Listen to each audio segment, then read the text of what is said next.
नमस्कार शेतकरी बंधू आणि भगिनींनो, खूप खूप मनापासून स्वागत आहे तुमचं कृषी प्रणाली या यूट्यूब चॅनलमध्ये। तर सध्या मी आहे घोसला या गावामध्ये, तालुका सोयगाव, जिल्हा संभाजीनगर। इथे आपण निवृत्ती भाऊ आहेत आपले, जे की देशी गायींचं संगोपन करतायत। गेल्या 23 वर्षांपासून देशी गायींचं संगोपन करत आहेत। तर आज या व्हिडिओमधून आपण त्यांचं कार्य कसं चालतं, देशी गायी कशा सांभाळतात, त्याच्यामध्ये काय काय प्रॉब्लेम येतात, हे आज या व्हिडिओच्या माध्यमातून जाणून घेणार आहोत। चला तर मग व्हिडिओला सुरुवात करूयात। नमस्कार भाऊ। नमस्कार नमस्कार। तुमची ओळख आमच्या प्रेक्षकांना करून द्या। जय श्रीराम। निवृत्ती संतोष पाटील, राहणार घोसला, तालुका सोयगाव, जिल्हा संभाजीनगर।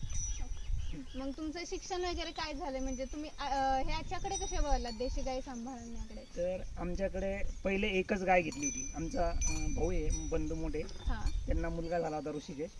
ऋषिकेशसाठी एक गाय घेतली। नंतर तिनं 2 महिने दूध दिलं। नंतर 2चे आटल्यानंतर आणखी दुसरी घेतली, तिसरी घेतली, अशा 5 गायी घेतल्या। 5 घेतल्यानंतर 2002 पासून 2002 ते आता 2023 एवढ्या वर्षाचं आमचं हे समजा चालू आहे। तर 2016-17 पर्यंत 150 गायी झाल्या होत्या आमच्या। तर मग आपल्या स्थानिक गायी होत्या इथल्या, स्थानिक असल्यामुळे मग 2011ला असं काहीतरी वाटलं की आपण स्थानिक गायीवर वंशवाळी जपली पाहिजे। संघामध्ये काम करतो 98 पासून। तर माझ्याकडे गोसेवेची जबाबदारी आली आणि त्याच्या आधी मला आवड होती गायीची। मग काहीतरी नवीन करायचं बा।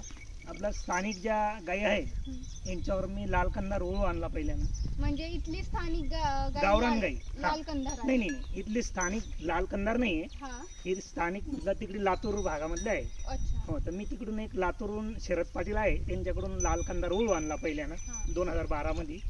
तो राजा होता, तर त्या टायमाला मी त्याला 25,000 आणला होता, तो असाच होता। तर नंतर आम्ही दादा लारजे त्यांचा वळू आपल्या लेहा खेळून आणला होता। नंतर आता हा तिसरा आहे। तर हा तिसरा वळू असल्यामुळे आपण 4 वर्ष वळू ठेवले। तर मग आता 4 वर्षांनी बदलावतोय। आता हा वळू आम्ही 60,000 आणलाय, हा परभणीहून आणलाय।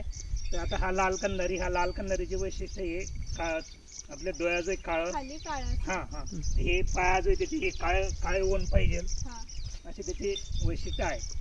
गीर गाई आणि लाल कंधार मध्ये थोडंफार साम्य दिसतंय का रंगावरून? नाही, रंगावरून आहे, पण गीर गाय जे गीर गायचे हे जे कान असतात ते मोठे असतात, तर याचे कान छोटे असतात।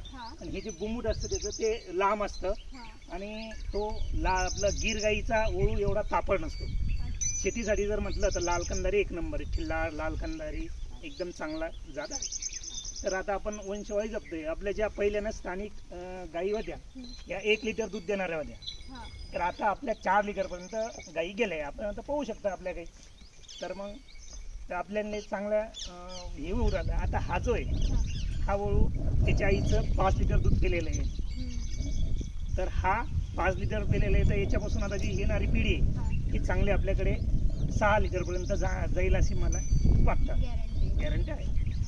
आणि आपल्या गायी या रानात जातात चरण्यासाठी, आपल्या काही खानबंदी नाही। गायी आहेत त्यांचं खाद्याचं नियोजन कसं करता तुम्ही? आपल्या ज्या गायी आहेत या आपल्या गायी सकाळी 8 वाजता गायी रानामध्ये चरण्यासाठी जातात, संध्याकाळी 5:30-6 वाजता रानातून चरून येतात, दिवसभर जंगलात जातात। आता आपला हा जो अजिंठा लेणीचा पहाड जो आहे या पहाडामध्ये चारा खूप आहे, काही अडचण येत नाही। फक्त आम्हाला जून आणि जुलै किंवा मे हे 3 महिने, मे जून जुलै हे 3 महिने आम्हाला चाऱ्याची थोडंसं आवश्यकता पडते, नंतर काही एवढं आवश्यकता पडत नाही। तर आपल्या गाई रानातून चरून आल्यानंतर फक्त 3 महिन्याचं नियोजन करावं लागतं। एवढ्या सगळ्या गायींसाठी पाण्याचं नियोजन कसं असतं तुमचं? आपल्या रानामध्ये तलाव आहे, त्या तलावात पण आहे, आणि आपल्या इथे हे आपण हाळ बांधलेला आहे, हाळामध्ये आहे। तर मग या गायींच्या शेणाचा, गोमूत्राचा तुम्ही कशा पद्धतीने वापर करता? आपण शेण जे शेणाचं आपण कंपोस्ट खत आणि गांडूळ खत हे करतो।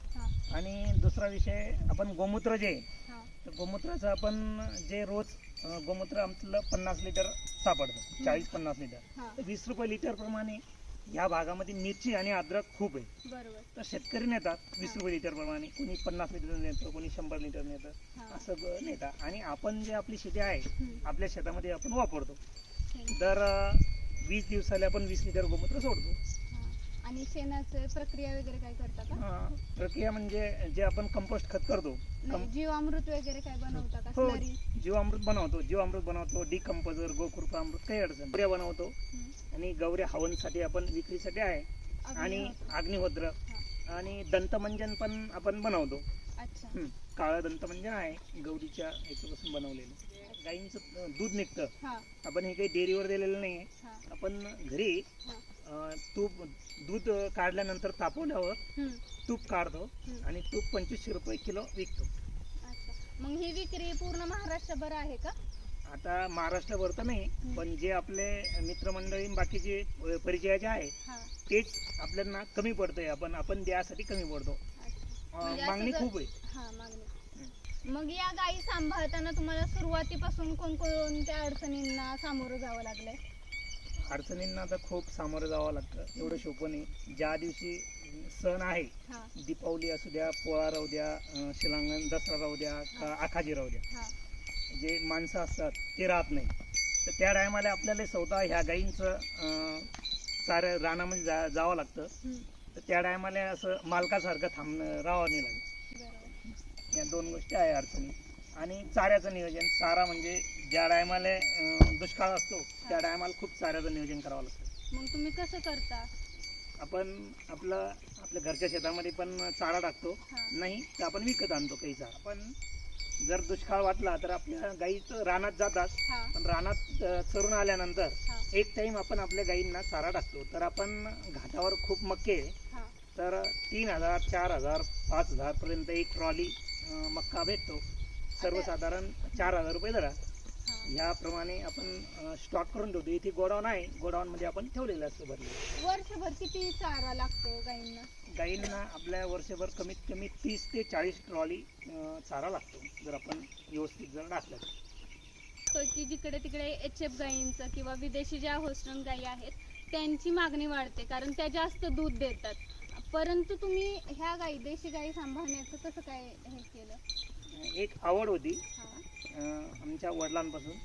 तर आपण ज्या गावरान गाई आहे त्या गावरान गाईचं खूप आरोग्यासाठी फायद्याचे आहे. हा. आणि ज्या HF ज्या आहे यांचं फक्त दूध आहे. दुधापासून तुमचं आता कॅन्सर होणार आहे किंवा आजार खूप, शेतीसाठी तुमचं काहीच त्याचं शेण गोमूत्र काही फायद्याचं नाही. आता जर गावरान गाईच्या एका कण शेणामध्ये 5 कोटीपर्यंत जीवाणू आहे. तेच तुमचं 1 ग्रॅम शेणामध्ये तेच तुमचं HF गाईच्या याच्यामध्ये 1 ग्रॅममध्ये 1 लाख आहे. फक्त 1 लाख कोटी 5 कोटी कोटी हा त्यांचा फरक आहे. दुधाचं काय महत्व आहे? दुधाचं आपलं हे जे A2 दूध जे आहे, A2 दुधामध्ये खूप महत्व आहे. आपलं A1 दूध आहे त्याच्यामध्ये काहीच नाही.